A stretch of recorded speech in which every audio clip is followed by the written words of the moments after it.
धीरे धीरे अन्य राजनीतिक पार्टियों का वर्चस्व भी स्थापित होने लगा और जो वह भ्रम चल रहा था और जो वह एक था शासन करने की व्यवस्था थी वह ध्वस्त होने लगी।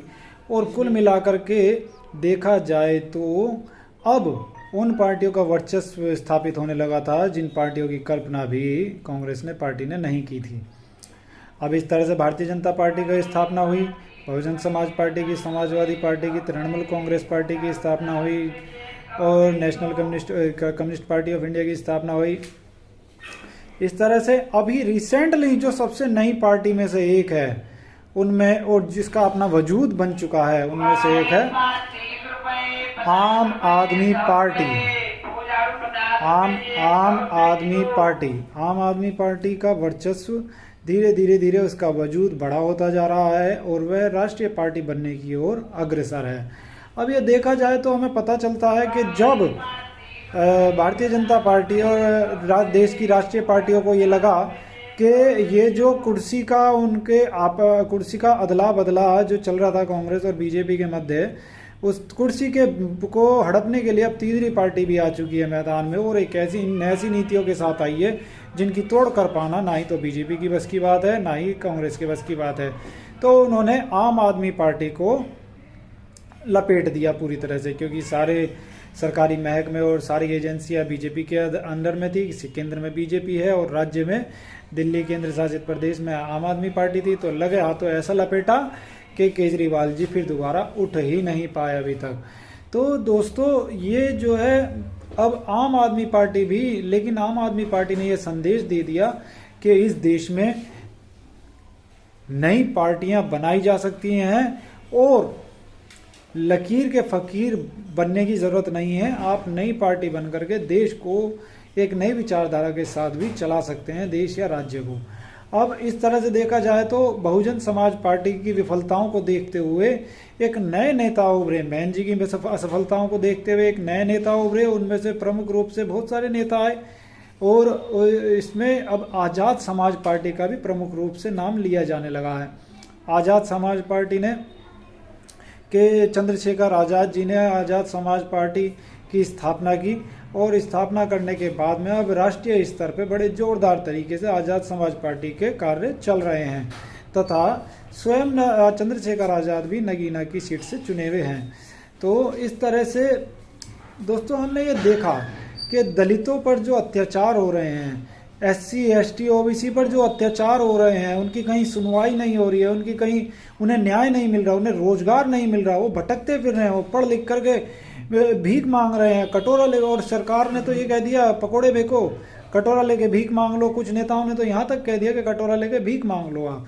तो आज़ाद समाज पार्टी ने जब देखा कि चंद्रशेखर आज़ाद ने जब देखा कि बहन जी अपने लक्ष्य की पूर्ति करने में असफल हैं और बहन जी की जो पार्टी है BSP उसे अब सभी बीजेपी की B पार्टी मानने लगे हैं, तो चंद्रशेखर आज़ाद जी ने फैसला लिया कि अब उन्हें एक ऐसी पार्टी का निर्माण करना है जो वाकई में दलितों के हित में बस चिंतन करे, उन्हीं के बारे में बात करे, SC ST OBC के हित में बात करे, जिस कारणवश उन्होंने आज़ाद समाज पार्टी की स्थापना करी। अब इसी बीच मुस्लिमों को भी यह लगता है कि भाई उनके साथ भी भेदभाव हो रहा है, उनके साथ भी समस्याएं हैं। उन्हें तो वो मुस्लिमों में एक अलग विचारधारा पनपनी शुरू हो गई कुछ पिछले कहीं 1-1.5 दशक से, कि चाहे कांग्रेस पार्टी हो, चाहे बीजेपी पार्टी हो या अन्य राष्ट्रीय स्तर की पार्टी हो, जितनी भी पार्टियां हैं, केवल उन्हें दरी उठाने के लिए और कुर्सियां सब लगवाने के लिए या पीछे चलाने के लिए ही रखती हैं। तो मुस्लिम समाज में जब ये रोष उत्पन्न हुआ तो उन्होंने अपनी स्वयं की राजनीतिक पार्टियों का भी निर्माण करना शुरू कर दिया। अब इनमें से प्रमुख रूप से असदुद्दीन ओवैसी की हैदराबाद वाली AIMIM जो पार्टी है, ऑल इंडिया मुस्लिम लीग जो पार्टी है, तो कुल मिलाकर के उनकी पार्टी है प्रमुख रूप से जो सामने आ रही है और बड़े जोरों शोरों से पूरे देश में इस पार्टी का प्रचार प्रसार चल रहा है तथा निष्पक्ष रूप से अब मुस्लिम समाज के लोग भी कह रहे हैं कि हमें भी अपना हक चाहिए।